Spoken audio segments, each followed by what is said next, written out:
Hello there.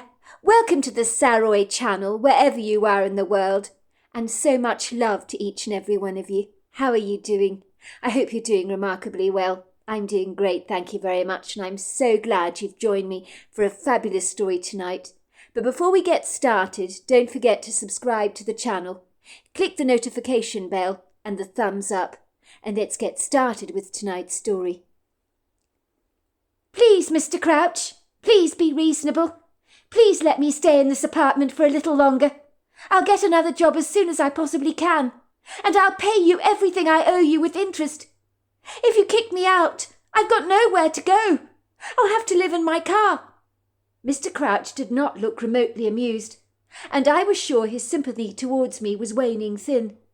I couldn't blame him for that. I mean, if I was wearing his shoes, I'd likely lose patience with people like myself that were always making excuses as to why they could not come up with their rent. Undoubtedly he had heard it all before. From what I'd deduced, he was a happily married man, in his 50s, with a round face, receding hairline, and spirited bright brown eyes that I had warmed to almost at once the moment I'd met him. I knew he had a daughter of around about my age, and that was why he probably had a quintessential soft spot for me. I expect he imagined what it would be like if his own daughter was homeless, but I think with my requesting for further time before I paid him again had made his patience become as fragile and frail as a piece of rice paper over a nougat bar. I had to be externally grateful to him for his kindness, as most landlords would ruthlessly have thrown me out of my apartment a long time ago. Mr. Crouch had let me live in the apartment rent-free for an entire month, so that I could get back on my feet again. But alas, any job I applied for never lasted very long. The trouble was I was so quick to run my mouth off, which was something my grandmother warned me would one day get me into trouble later on in my life. She had always saliently warned me to guard my tongue, which I failed to do, because if someone was being unreasonable, I'd never been afraid to give them a piece of my mind. And in this politically correct world of ours, where mere words can land you in jail, I really needed to become more aware of anything I uttered, and the offence that I could potentially cause. My last job I had worked as a waitress in Portland at a local pizzeria. I had observed the branch manager, Mr. Maynard, laying into one of the waitresses for being late, and I felt he was being ruthlessly unreasonable towards her, and so I put my neck on the line for her, and ended up walking away, with my job no longer intact. Cynthia had never been late before a day in her life, but she arrived at work that morning, looking as if the whole world was balancing precariously on her shoulders. But Mr. Maynard had little sympathy for her plight. All he had cared about was her robotically getting on with her job, as if she was run by artificial intelligence, completely devoid of any human emotions. At a glance I could clearly see that Cynthia was visibly upset, but Mr. Maynard did not appear to be discerning or remotely sensitive to other people's feelings. "Why are you late, Cynthia?" he practically roared at her. "I've got a restaurant to run. People waiting. I can't afford for my staff to let me down like this. You were supposed to be here an hour ago. Thanks to you, some tables have received late service and are beginning to complain. I don't need a chaotic restaurant to run. You know how I feel about prompt timekeeping. The last thing we need is unsatisfied customers leaving us a bad review." "I'm sorry, Mr. Maynard. I really am," Cynthia had said very gingerly, her puffy red eyes giving her fragile state away. "You're sorry? Is that the best you can do, Cynthia?" said Mr. Maynard, rolling his eyes in exasperation and giving her a disapproving frown. "Next time you pull this stunt on me, you will be out. Do you understand?" "Mr. Maynard, I won't ever do it again, I promise. I was just a little—" Before Cynthia could finish her sentence or explain the reason for her late arrival, Mr. Maynard ungraciously waved a dismissive hand at her. "I don't need to hear your whinging, Cynthia. Now get back to work, will you? There are tables that need to be served." Cynthia had burst into tears, but the manager had told her to get her act together and go and wash her face before she waited tables. Cynthia had just learnt a member of her extended family had passed away in an accident, so she was naturally upset, even if he was a distant uncle of hers. I had comforted a very distraught Cynthia in the ladies' cubicle, returning with my whole body jiggling with indignation. Once again my words defied my trust. I told Mr. Maynard in no uncertain terms that he was a prize jerk for treating Cynthia so abysmally. "Cut her some slack, Mr. Maynard! You're a jerk!" are the exact words that I had brazenly used on him. They had unflinchingly popped out of my mouth, rather like popcorn bouncing out of hot oil. Mr. Maynard's eyes widened, as if he couldn't believe what I'd just said. "What did you say, Madison?" "I said cut her some slack, will you, Mr. Maynard? You don't know what she's been through." "No, you said something else after that, Madison. Did you just call me a jerk?" To be fair, I could have lied outright, insisting that Mr. Maynard had heard me all wrong, and no, of course, he was not a jerk. But then again, I wasn't a liar, so I truthfully said against my wise, judicious judgment, "Yes, I did say you were a jerk, Mr. Maynard, but it was no more than you deserved. Cynthia had some very bad news. You could see the state she was in when she arrived at work. If you must know, an uncle of hers died, and you laid into her for being late. You should have treated her more kindly. Couldn't you see how upset she was?" "Is that right, Madison? I'd like to remind you who is boss around here. What I say goes. I don't need a jumped-up start like yourself calling me a jerk. Get your things, Madison, and go at once. Consider yourself sacked." "Mr. Maynard, I'm begging you. I'm really begging you. Please don't do this to me. Please don't. I really, really need this job. You yourself have said I'm one of the best waitresses you've ever had. I depend on this job to pay my rent." "You should have thought about that, shouldn't you, Madison, before you chose to call me a jerk? Now get lost, will you? Yes, you are a first-class waitress, but I do not keep people in my employ who betray my trust like this." I had left the Italian restaurant, very shamefully, with my tail between my legs. I tried desperately to find another job, but I only acquired a job at an ice cream parlour for 2 days a week, and the pay was pitiful. My grandmother paid money into my account every month to put towards my fine arts degree that I'd never enrolled in. Let's just say I really was in a tragic place financially. "I'm sorry," said my landlord, Mr. Crouch, after he'd given me my marching orders. It seemed everybody wanted to get rid of me at the moment, and I expect he was no exception to this rule. He continued rather reluctantly, "I'm going to have to let you go, Madison. I don't like doing this at all. I need you to understand that. I gave you a full month free so that you could get back on your feet. Your deposit paid for your previous month's rent. I'm afraid I'm not running a charity here. I'm making a living out of renting these apartments. If I let everybody get away without paying their rent, there would be hell to pay. I wouldn't be able to provide enough for my family. I'm very sorry, but you're going to have to go." "Mr. Crouch, you've been so good to me. You're right. I've definitely outstayed my welcome. I'm very thankful and grateful to you for your patience and for giving me this last month's rent free. I'm only sorry that I haven't come up with the funds to pay you for this month's rent. I've struggled to find a decent job to cover my expenses. It's so tough out there, Mr. Crouch. You have no idea. I told you about Mr. Maynard at the Italian pizzeria over the road. He fired me for no good reason." "I'm sorry you've had it so tough, Madison. Life can be brutal at times. Please take care," said Mr. Crouch, looking surprised that I had put up no fuss about leaving my apartment.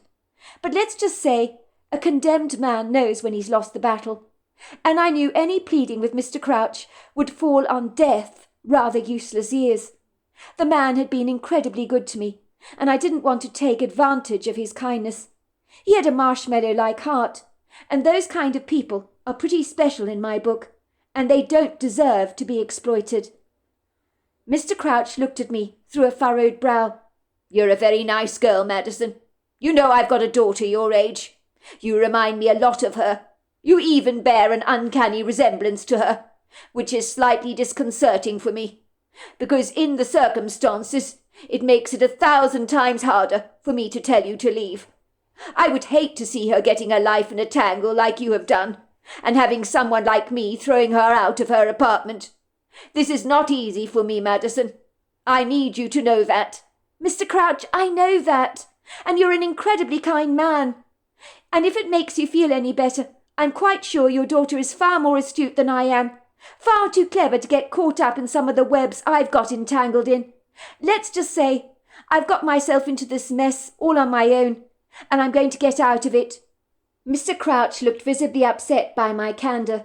It really was a struggle for him to tell me to go. He looked at me with a withered expression of great disquiet on his face, and said rather gingerly, "Have you not got any family to go home to? Your parents wouldn't be happy to know you were living in your car, as you intend to do, Madison. It is no way to live for a young lady like yourself. It's not healthy, and you do realize it is potentially dangerous. I would hate my daughter to be sleeping in a car at night.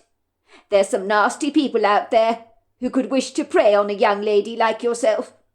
Don't be too proud to go back home, Madison. I know how youngsters are these days.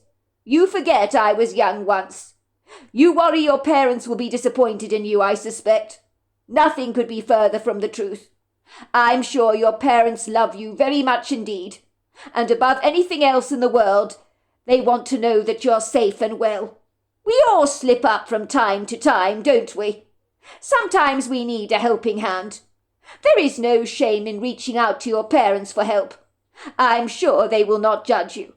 They will only be too happy to help you to get back on your feet again.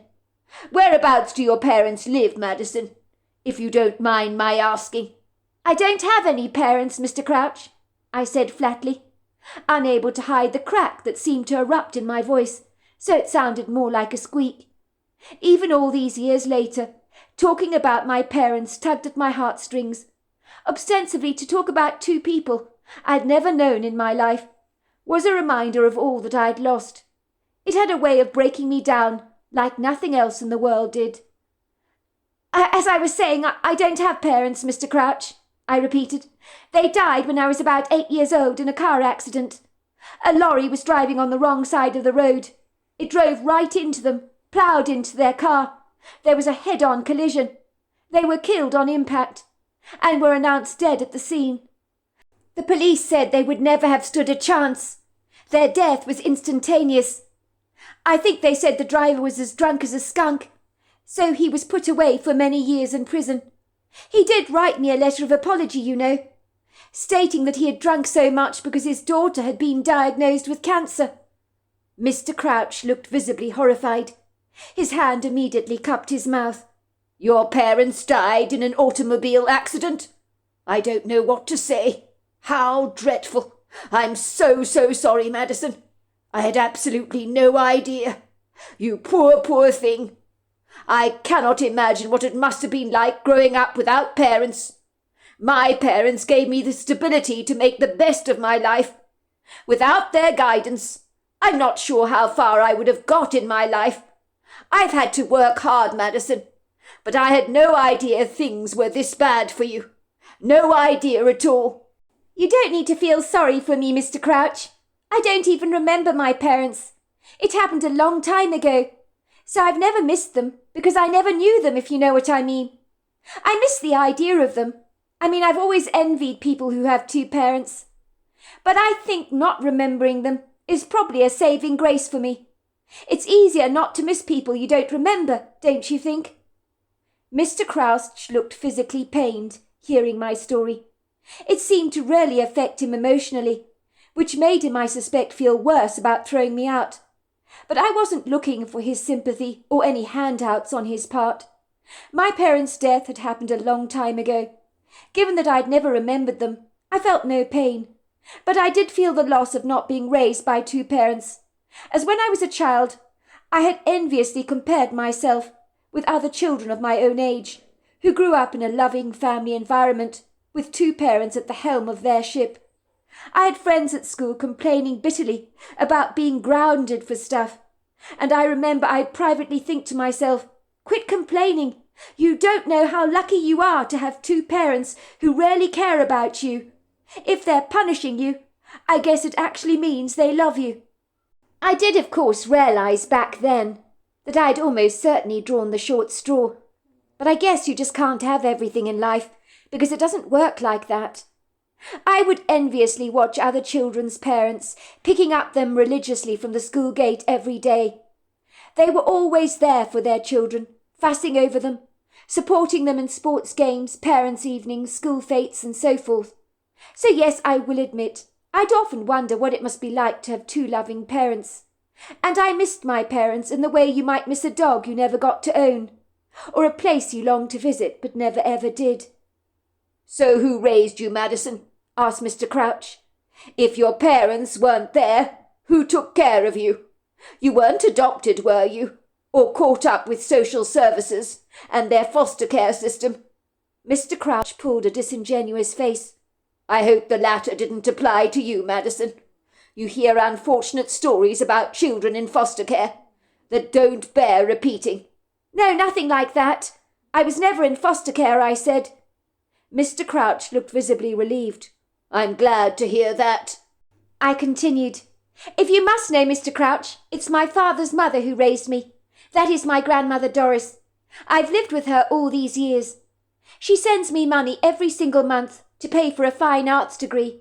But she's got no comprehension of how much these things actually cost. So I use the money to pay for food and things that I need. I think my grandmother Doris still lives in another time, if you know what I mean. As back in her day, everything was so very cheap. If I go back home, she'll wonder why I'm not doing my fine arts degree, which I can't possibly afford. I haven't got the heart to tell her that the money she sends me would never cover an arts degree, and that all this time I've not been doing any arts degree at all, because I simply haven't got the money to pay for it. It's a bit of a tricky situation, Mr. Crouch. If things were less complicated, I would go home in a heartbeat, Mr. Crouch. But if I did return home to Granny Doris, she'd never understand what I was doing there, if I'm supposed to be doing this fictitious arts degree. I've been telling her it's going very well, and that makes her so happy. You see, she would have loved to have done a degree in fine arts herself. So my getting to do something she loves has enabled her in some way to live vicariously through me, if you know what I mean. Imagine if I tell her I've been lying to her all along. I did apply for a scholarship but never got one. So it is what it is. You have to tackle the rough with the smooth, don't you, Mr. Crouch? Mr. Crouch looked visibly stumped, as if what I was telling him made absolutely no sense at all. His face broke out into a furrow of lines. But what about a student's loan from the bank? Or financial assistance? That's what the youngsters do nowadays, don't they? To pay for their further education. They pay off their debts later on in life. Could you not have done the same? I'm quite sure the bank would not be adverse to giving you a loan for your fine arts degree. And I'm sure in your spare time you could also find a waitressing job to bring in that extra income. Lots of students do this. I can't understand why you didn't just get a loan. It's the most sensible thing to do in the circumstances. Mr. Crouch, you don't understand. I absolutely abhor loans of any kind. Loans can crucify you. I don't want to be spending the rest of my life raising the money to pay off a large student debt. The thought of all that debt would make me lose sleep at night. I'm already losing sleep at night over paying for my living costs that I can't afford. So having to pay off a fine arts degree would be insufferable as far as I'm concerned. I've seen students around, Mr. Crouch. They have excessive student loans. I don't know how they sleep at night. I really don't. Sooner or later that money is going to be demanded from them. Oh dear, said Mr. Crouch. The sticky webs we weave for ourselves. You've certainly got yourself into quite the pickle, young lady. Would it be so dreadful to tell your grandmother the truth? I think everybody knows how expensive education is these days. It's a given. Would it really be so hard to tell her the true cost of the degree you want to undertake? Maybe she needs a bit of a reality check or a rude awakening. Life these days has changed exponentially since she was a young lady. I'm sure she's very aware of this fact. But maybe she has no comprehension of how expensive education has become these days. In my experience, some of the older generation simply don't have a clue about things like this. I know when I told my mother the cost of my daughter's university degree, she nearly passed out with shock. She couldn't believe the expense. She wanted to contribute, you see, towards my daughter's education costs, until she realized how excessive they were. Daylight robbery, I think she called it. She's not wrong about that. You could still apply for a loan to get that fine arts degree that you want, Madison, or financial assistance of some kind. Luca can tell me to mind my own business if you like, but I would strongly recommend you do that. Ostensibly, the banks are very accommodating in that regard. They like to support students. It's not too late, you know, to apply, and you should consider it. Being a waitress for the rest of your life is not a way to live, as those fleeting jobs come and go. Don't they? They slip through your fingers like butter running down a corn cob. I can see you're a very bright girl, Madison, with a promising future ahead of you, I'm most sure. But like anybody else, you need something substantial behind you to guarantee you earn a reasonably good income in the future. We all need security in our lives. Life is never easy. Why do you think there's so many unsatisfied people out there? Living their lives like a hamster on a wheel, working from 9 to 5, doing a laborious job they hate. They know it's not easy to provide for their families, but they do what they have to do to survive. I thought about Mr. Crouch's sobering words, and they did give me pause for thought. You make some good points, Mr. Crouch, you really do. If you must know, I was hoping to get a job as a restaurant manager, so that I could raise enough money to eventually pay for a fine arts degree, through my own efforts, if you know what I mean. I don't have to be in a hurry to attain it, do I? There's no rush. I know some students take a couple of years off before they undertake a degree of any kind. And there's a lot to be said for that, because when you get back from your travels, you may rethink what it is that you want to do. Talking about doing a late degree, I heard of this one woman who went to university, Mr. Crouch. She was 83 years old. Can you believe that? She got a degree behind her. She studied with the younger students. She was radiant about her successes, absolutely radiant. It was brilliant to watch. Mr. Crouch cocked his head back in a stiff laugh. Good on the old lady who did that. I am impressed. I take my hat off to her. It's never too late to get an education, you know, and I agree with that wholeheartedly. But getting a loan from the bank, it's the same thing as working as a restaurant manager to pay off the debt. Either way, you're going to have to pay it off by working, one way or another. You might as well be paying the bank back doing something you really love, like fine arts, that will advance your career. You should think about it long and hard, Madison. It's so important to have some education behind you, to help you in your future. If your parents were around, they would tell you as much.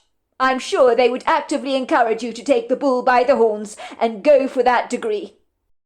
I want the same for my daughter, Madison. Believe it or not, she's doing a law degree. She's taken out a sizable student loan, which she'll pay off easily in the years to come, I suspect.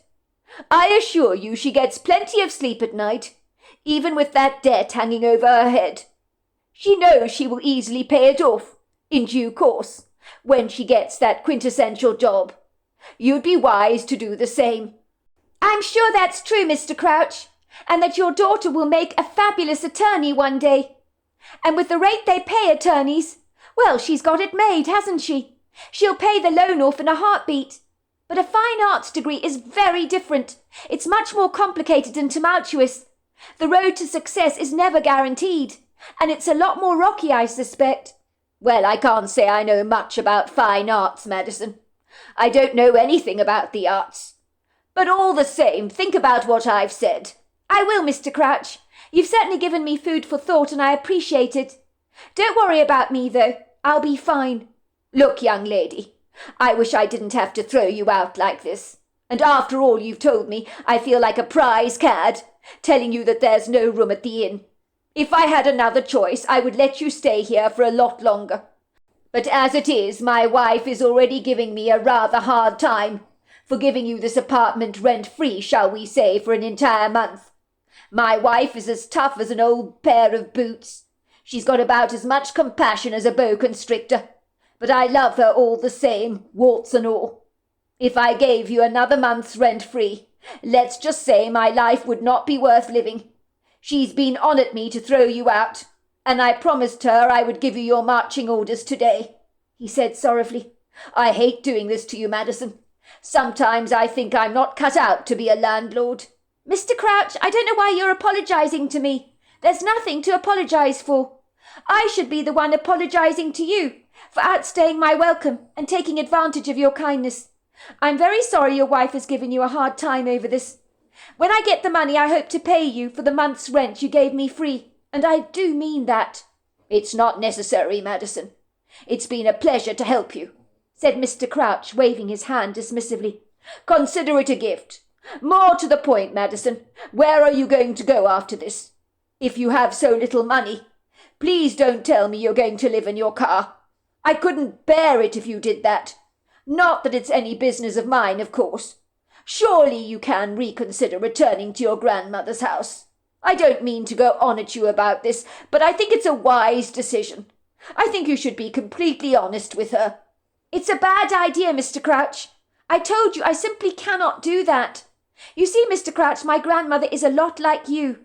She has the kindest heart you've ever seen. I don't want to take advantage of her kindness. Let's just say if Granny Doris knew the truth, she'd probably liquidate everything she's got to send me to this arts college. And I'd hate her to do that. She'd be the first person in the world who would give me even the shirt on her back in order to pay for my, course.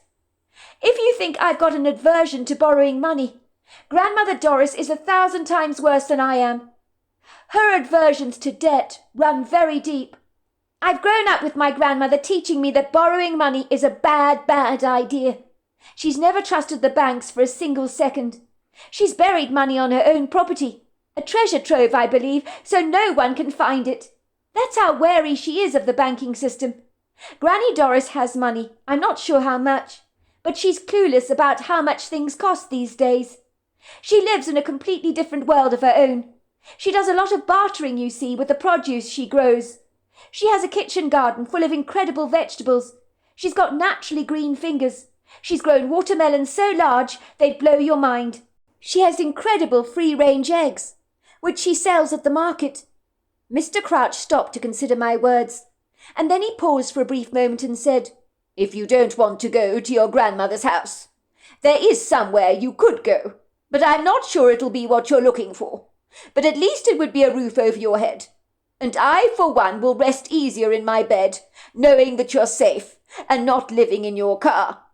"There is a place I can go?" I asked, hardly daring to believe that my fortunes might be about to change. "Well, a roof over my head sounds like a promising start, Mr. Crouch. It's better than living in my car, for sure." "Well, this place is about 2 hours outside of Portland, in a countrified, rather rural area, with the nearest town about 20 minutes away. You might be able to find a waitressing job there. Many tourists pass through the area, so they have some nice restaurants around.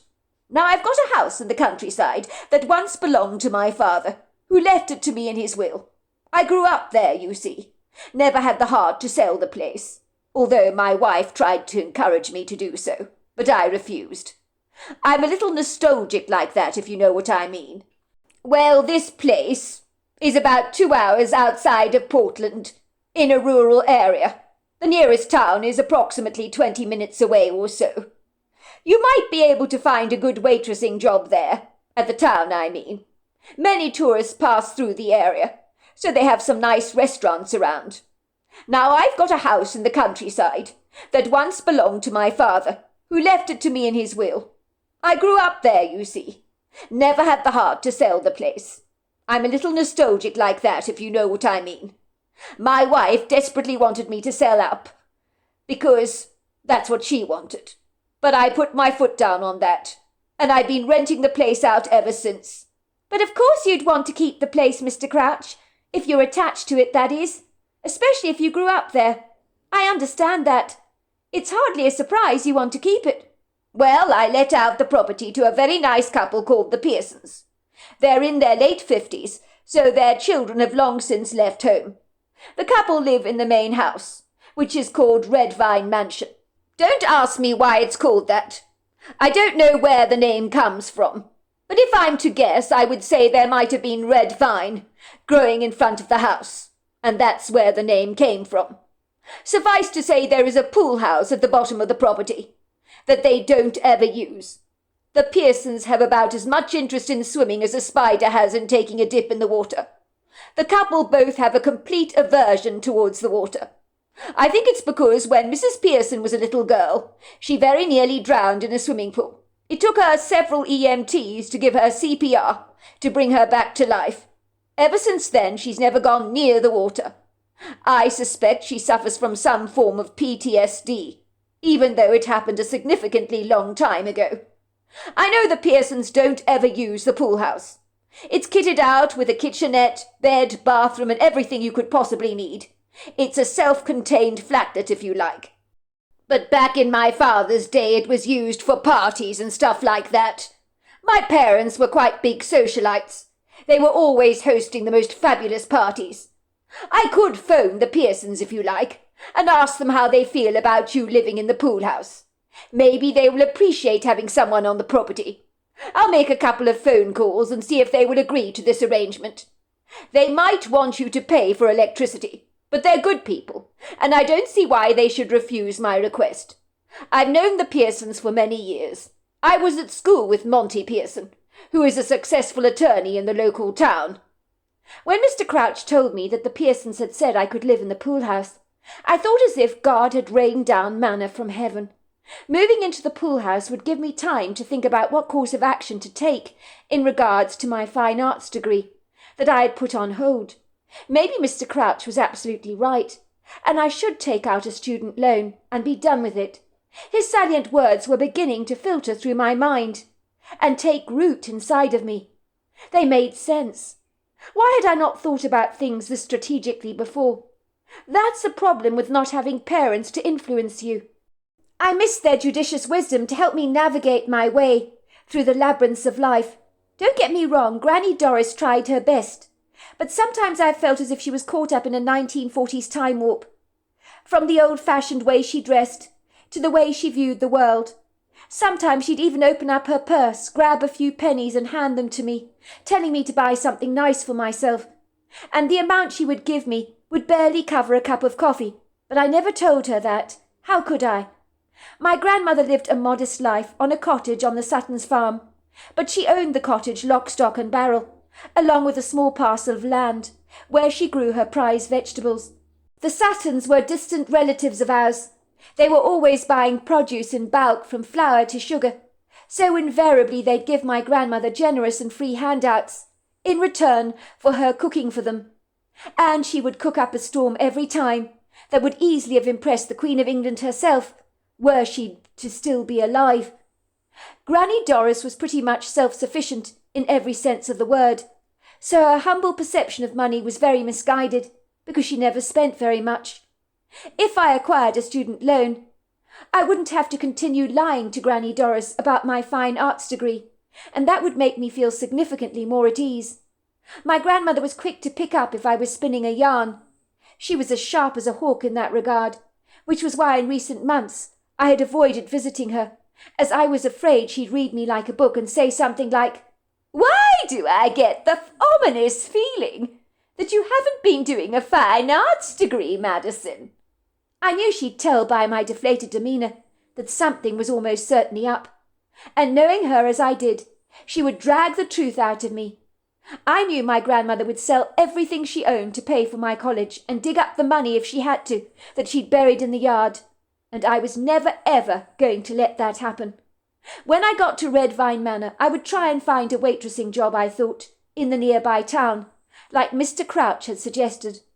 I couldn't believe his generosity, so it goes to show there really are good people in this world.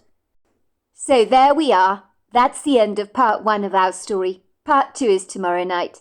I look forward to you joining me then. Until next time, goodbye and good night.